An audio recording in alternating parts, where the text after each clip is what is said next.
University first year BA, BCom, BSc semester first, second, third, fourth के लिए महादेवी वर्मा जो है हिंदी लिटरेचर में इम्पोर्टेंट कवियत्री है।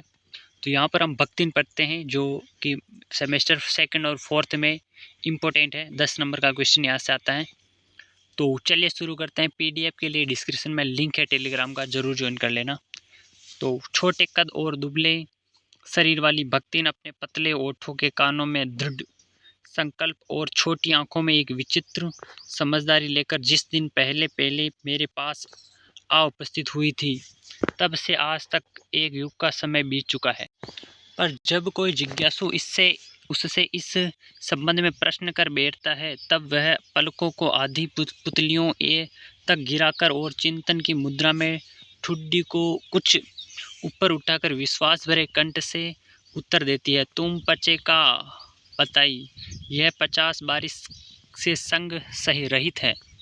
इस हिसाब से मैं 75 की ठहरती हूँ और वह 100 वर्ष की आयु भी पार कर जाती है।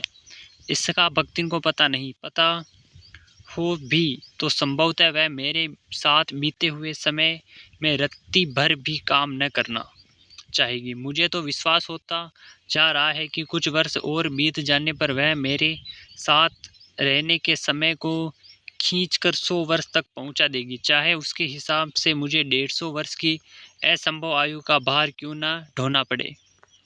तो भक्तिन के बारे में थोड़ा बताएगी। वो बहुत बड़ा चढ़ाकर बातें यहाँ पर करती है और उसके लिए काम करती थी, लेकिन इतना ज़्यादा नहीं। सेवक धर्म में हनुमान जी से स्पर्धा करने वाली भक्तिन किसी अंजना की पुत्री न होकर एक अनामध्या गोपालिका की कन्या है। नाम है लक्ष्मी अर्थात लक्ष्मी। भक्तिन का जो रियलिस्टिक नाम था वो था लक्ष्मी। पर जैसे मेरे नाम की विशालता मेरे लिए दुर्वह है, वैसे ही लक्ष्मी की समृद्धि भक्तिन के कपाल की कुंचित रेखाओं में नहीं बांध सकी। वैसे तो जीवन में प्राय सभी को अपने अपने नाम का विरोधाभास लेकर जीना पड़ता है, पर भक्तिन बहुत समझदार है, क्योंकि वह अपना समृद्ध सूचक नाम किसी को बताती नहीं। केवल जब नौकरी की खोज में आई थी, तब ईमानदारी का परिचय देने के लिए उसने शेष इतिवृत्ति के साथ वह भी बता दिया, इस प्रार्थना के साथ कि मैं कभी नाम का प्रयोग न करूं। उपनाम रखने की प्रतिभा होती तो मैं सबसे पहले उसका प्रयोग अपने ऊपर करती।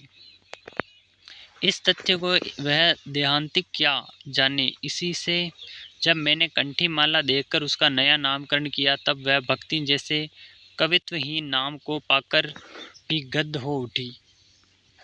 भक्तिन के जीवन का इतिवृत्त बिना जीने हुए उसके स्वभाव को पूर्णतः क्या अंशतः समझना भी कठिन होगा। वह ऐतिहासिक झूंसी में गांव प्रसिद्ध एक सूरमा की इकलौती बेटी ही नहीं। तो उसके बारे में थोड़ा बताया गया है कि वो उसका नाम जो है भक्तिन उसने रखा, उसे देखकर महादेव वर्मा ने उसका रियल नाम जो लक्ष्मी था वो उस नाम को छिपाती थी, लेकिन एक बार उसने बता दिया था। यही टोटल समझने वाली चीज़ें इसमें। युमाता की किदवंती बन जाने वाली ममता की छाया में भी पली है। 5 वर्ष की आयु में उसे हांडिया ग्राम में एक संपन्न गोपालक की सबसे छोटी पुत्र वधू बनाकर पिता ने शास्त्र से 2 पग आगे रहने की ख्यात कमाई और 9 वर्षीय युवती का गौना देकर विमाता ने बिना मांगे पराया धन लौटाने वाले महाजन का पुण्य लूटा। पिता का उस पर अगाध प्रेम होने कारण, मतलब लगभग ये इसके अंदर यही बताया गया है। ये पीडीएफ आपको पूरी मिल जाएगी। ये जो सेमेस्टर सेकंड के लिए है, फोर्थ के लिए भी। तो ज़रूर ज्वाइन करें और सब्सक्राइब ज़रूर कर लें।